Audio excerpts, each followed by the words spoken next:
everybody, and welcome to our third Sportsline Friday night show of the football season, second regular season date. We've got a lot of action to give you tonight. I'm Andre Morrow. And I'm Victor Howell. Some good games going on. Not so many surprises this week as there were last week and the first week of the season, but football's a physical game already, Andre. We've got people on the injured reserve list. Right here in our Channel 9 studios. In fact, our regular producer, Mimi Young, smashes her finger in the door earlier today. She is out on injured reserve right now. The able photographer, Mark Winfrey, has filled in. He's producing tonight. He's also our top sports photographer. So we've got a person already out temporarily. She'll be back though eventually. Mimi, we're keeping you on our 47-man roster, though, so no need to worry about it. Some good games all around the area. We're going to get it started tonight, Andre, by going out to Woodlawn. Sort of a wildlife sort of affair tonight out at Woodlawn. The Panthers hosting the Broncos of Zachary High. Both teams looking for their first wins of the year. A good one tonight out at Woodlawn. We'll take it to the action. And early on, this is for Zachary High School. 29-yard run by number 40. That was Parker. He takes it down some good yards. That set up this play. 2 plays later, number 33, Carlos Williams, will bring the ball in. Zachary would miss the extra point. They'll go up 6-0 at this point. But then Woodlawn would take over. Number 7, Thad Johnson. He's going to go 66 yards, and by the time he gets dragged down, he'll cross the end zone. The extra point was good. Woodlawn goes up 7-6 at this point. Yeah, you can do a little dance. It gave the cheerleaders something to cheer about. Zachary then would try to come back. Number 40. Again, this is Parker, but he's going to fumble. Woodlawn's going to get the recovery, and then it was the John Kristoff show for the Woodlawn Panthers. You'll see him coming out of the backfield here at number 5. First, nice run here, about a 15, 20-yard gain. He runs the players over. Then Kristoff would get the call again. This time he'll go 34 yards. He puts a nice move here, avoids a tackle, comes right by our camera into your living room, and on his way to the end zone. The extra point was good. Good night for Woodlawn. We'll show you the final score as the Panthers take the victory tonight over the Zachary Broncos, 28-12. Also tonight, Baker Thibodaux, nothing in from that. We hope to get that to you, and here we go with it right now. Thibodaux has beaten Baker 11-8, an unusual score. Thibodaux 11, Baker 8. Lehigh 26, Assumption 6. That is the final score tonight. Also, Rummel out of New Orleans playing Capital. Rummel with the 3-point victory, 23-3. It was Central over Terra tonight, 19-7. In overtime, still being played, Walker and LaRage tied at 12. Andre. We hope to pass that final on to you in just a little while. A couple of more teams looking for their first victory of the season now. McKinley and Struma playing each other tonight. They tangled at McKinley Field. That's where we take you right now, where the Panthers roam. And, yeah, their band was a little excited about this one, looking for a victory on the home campus. Nice pass, though, as Struma is moving the ball. Lionel Hayes to John Foreman, but there is a fumble on the play, and right there, McKinley is going to come up with it as Hayes fumbles. Ahmad Brumgo of McKinley comes up with it. So that stops the Struma drive, which showed some promise for a little while. But the Indians are going to get it right back. Kerry Carroll with the pitch. It's not a good one. Struma recovers it, and the Panthers lose it. And Struma's got the ball deep in Panther territory now, which kind of helps out their drive a little bit. Hayes looking to the end zone. 5-yard touchdown pass to Robert Robertson. McKinley had the advantage at that point, 10-6, but the Indians were coming back. 2-point conversion made by Eddie Green, 10-8 the score, and McKinley goes on to lose this one, 19-17, as Struma gets the points when they need them, and they take care of things down the stretch. 19-17, the final. We had a little tease for you. Andre had a little tease for you on 10 o'clock newscast just a couple of minutes ago. Broadmoor heading over the bridge to Denham Springs tonight. A good game with the Yellow Jackets and the Bucks, and a lot more action from around the area as Sportsline Friday Night continues right after this.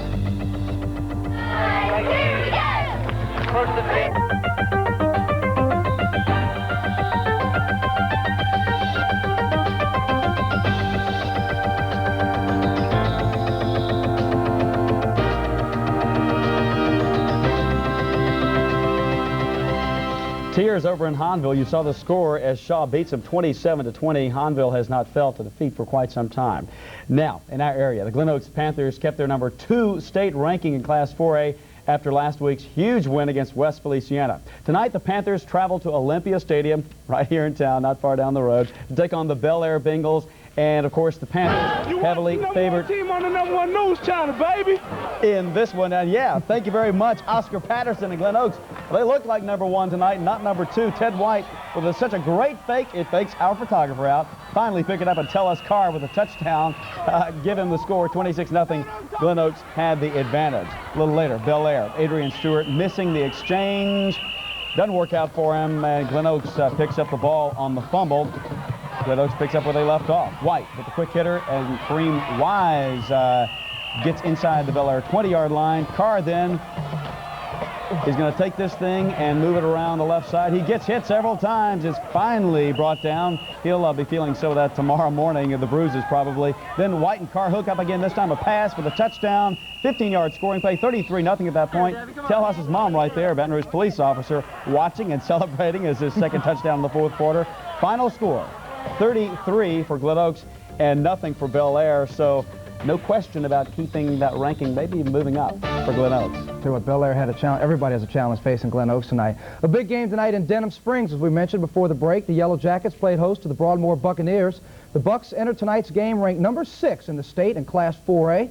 We'll take out to Denham Springs for this action. This is the Denham Springs Dancing Girls trying to get their team going a little bit early on. This is Denham Springs quarterback Van Foster. He will drop back, hang out in the pocket, look around, then throw a nice 23-yard pass to number 33, Brady Reese, for the touchdown. This made the score 12-7 at this point. Broadmoor up, but Denham Springs looks like they're coming back into this. 3 plays later, though, for Broadmoor, they would get the ball, and Wyanoski English right up the gut. No English with the way he was running.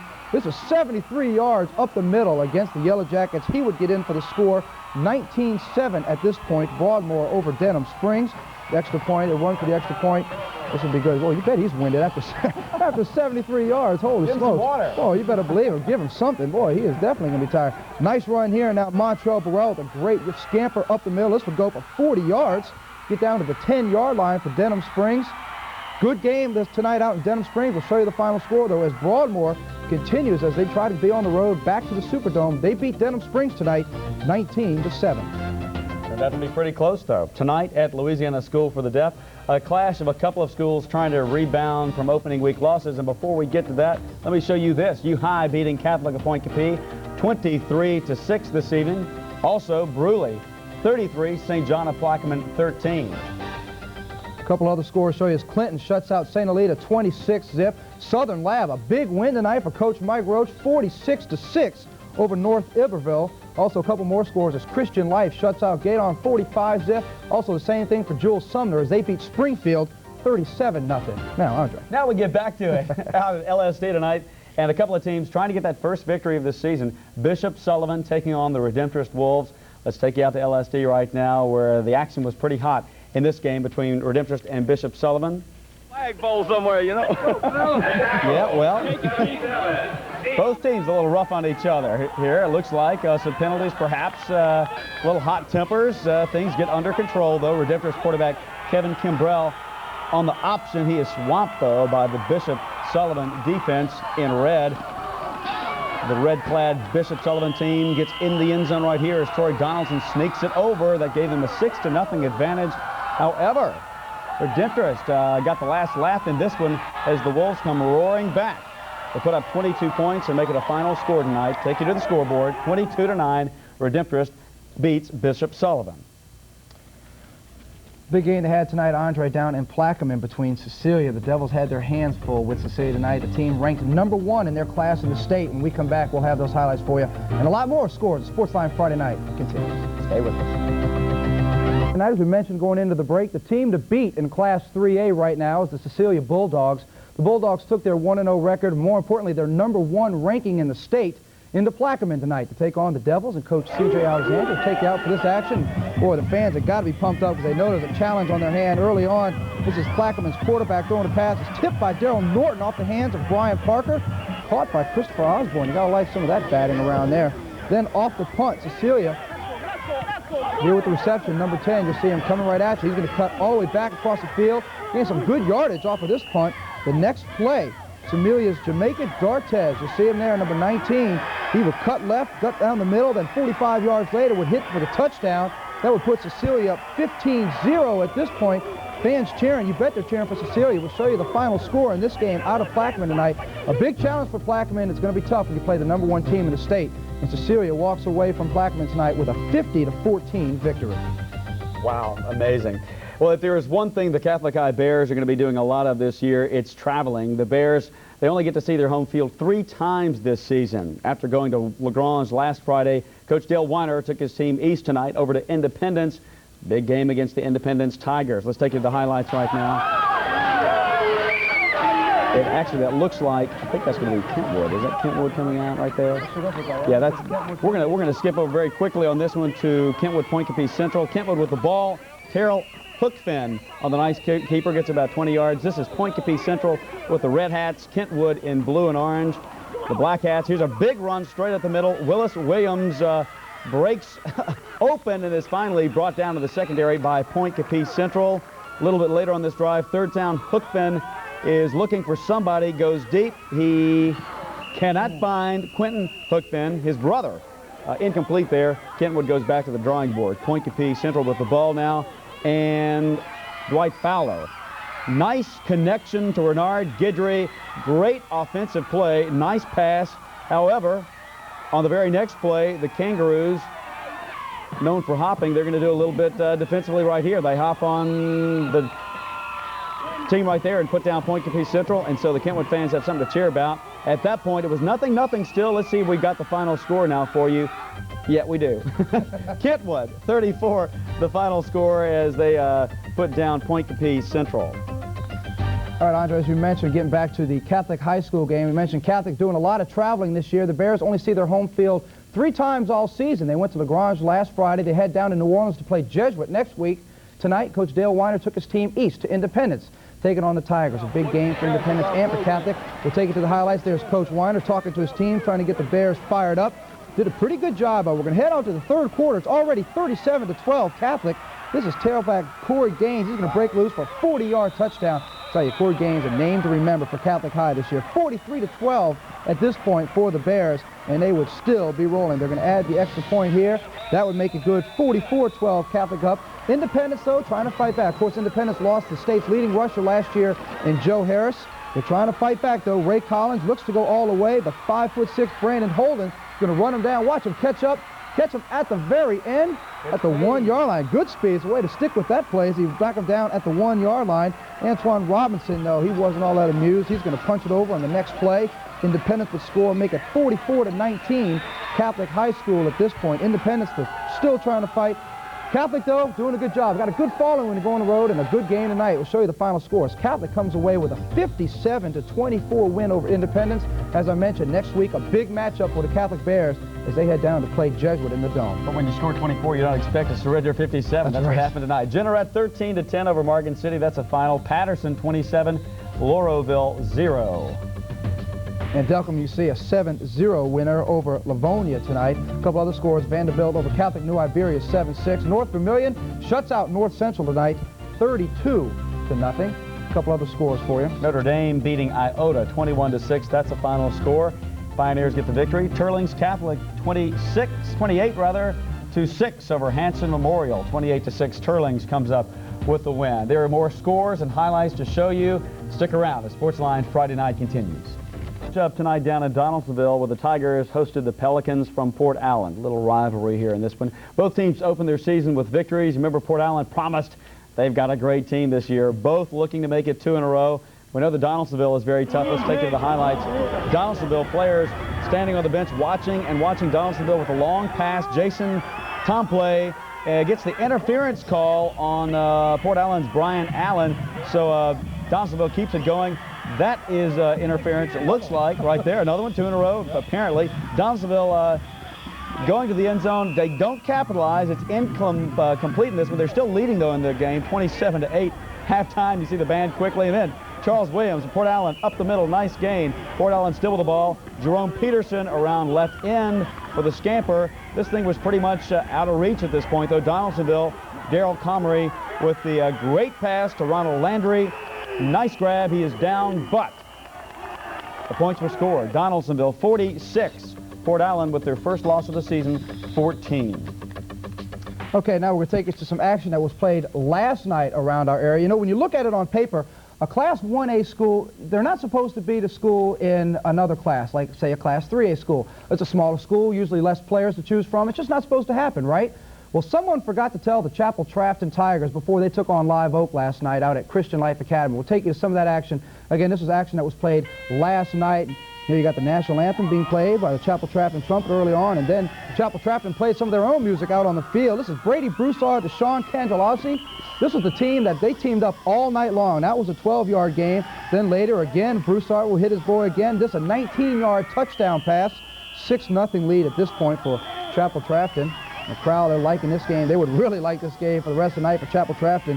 Here off the kickoff and coming back down. Oh, look at the hit as he just runs some people over. Puts the hit on David Abel there on the kickoff return. You'll see it again. Watch the hit right there.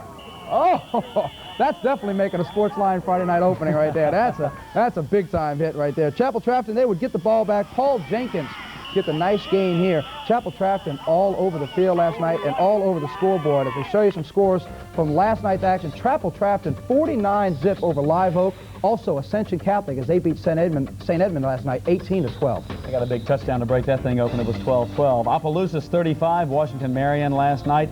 Nichols 14-13 over Ellender. And also, Loyola beats Coshada 31-14. All right, it's somewhat of a rebuilding year for Amite this year. Of the 10 seniors from Coach Donald Currier's team last year, 6 of them are playing college ball. Despite the loss of that experience, the Warriors, number 4 in the state going into this one, playing very well so far this season. They just kind of reload. Let's head on out to Amite, see what's happening in this one versus Jackson. And Amite cheerleaders, a lot to cheer about. They were up 14-0. Amite puts it up. Adrian Davis, though, is picked off by Jackson's Derek Reed. Down 14-0. Jackson with a chance to maybe do something. They try to get it going right here. The Chiefs with the Red Hats. Andrew Whitfield, sandwiched, though, by David Holden and Alan Richard. He is down. A little while later, the drive stalls. Amite is going to get it back. He is okay. Got the wind knocked out of him, though. Once again, Adrian Davis cannot hook up with the receiver. Oh, good defensive play right there by Jackson. Jackson with a chance for a little last action here. Down 14-zip in the first half, though. That's first half, not game. It is intercepted by Amite.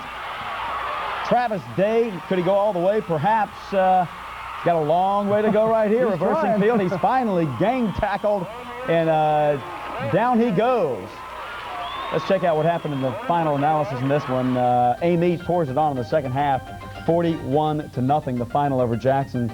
See what I mean about reloading? Absolutely. Good night for the Couriers. Donald Currier at Amite with the win. His brother David at Kentwood tonight. Congratulations to the Currier family. Tonight in White Castle, the Bulldogs and Coach John Buckley, well, they welcome the Tigers from East Iberville High School tonight for some action. Let's head out to White Castle and show you what's on out there. Nothing like getting some good concessions before a good ball game.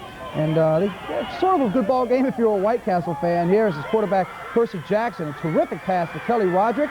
He would go all the way for the touchdown. I tell you, White Castle really poured this one on. We'll show you why in a second. Next possession that White Castle had on the nice little reverse here is Chedrick Walker. He will go 60 yards down the sideline, put one move on. He sees nothing but green pasture ahead of him before he hits the orange cones in the end zone. Yet another score for White Castle at this point. Then later on, still in the second quarter, the fans for White Castle still having a lot to cheer about. This is Wayne Davis. He takes the pitch out, 35 yards. A lot of long runs tonight, Andre, for White Castle. He would go in for the touchdown. White Castle head coach had some instructions, but didn't really have to worry about it too much. We'll show you the final score as White Castle beats East Iberville tonight, 57-0. I believe the score may have been 57-9. Anyway, White Castle, a big winner tonight. They've suffered a lot lately, so White Castle, they feel good about that one. Acadiana 35-19 over Sulphur as we continue with our scores. Barb beat Como, though Como picked up a safety, 48-2 of the score in that one. And LaGrange and Karen Crow. Karen Crow, big team of the state, they win it 16-7. That's a tough game in that one. Lafayette a loser to St. Martinville 13-12. Also St. Thomas More a winner tonight over Abbeville 22-6. And Breaux Bridge 40 points better than Beauchene tonight, 47-7. Also tonight, Bogalusa 13, Franklinton 6. Ponchatoula put it on to Albany 37-0, the final score this evening. St. Paul over St. Charles 33-20. Pearl River loses by 10 to Salmon 20-10. Some other action, Landry over Lutcher 16-15 and Edie White over Clark 29-12. West St. John 30, Riverside 8. That raised some eyebrows. Nothing in from North Shore and Abramson as our scoreboard continues. And I think we're pretty much wrapping it up right there. They got some Sunday games. Santa Ma and Curtis playing in the Louisiana Superdome. They play at 3:30. And Carr and East Ascension are going to play in the Superdome at 6 o'clock. Big game for Curtis against Cinema, especially with the way Glen Oaks is playing. You watch for Glen Oaks. They're 1 point away from the #1 ranking in their class. They could move up. And they poured it on tonight. We've had another great week of high school football action.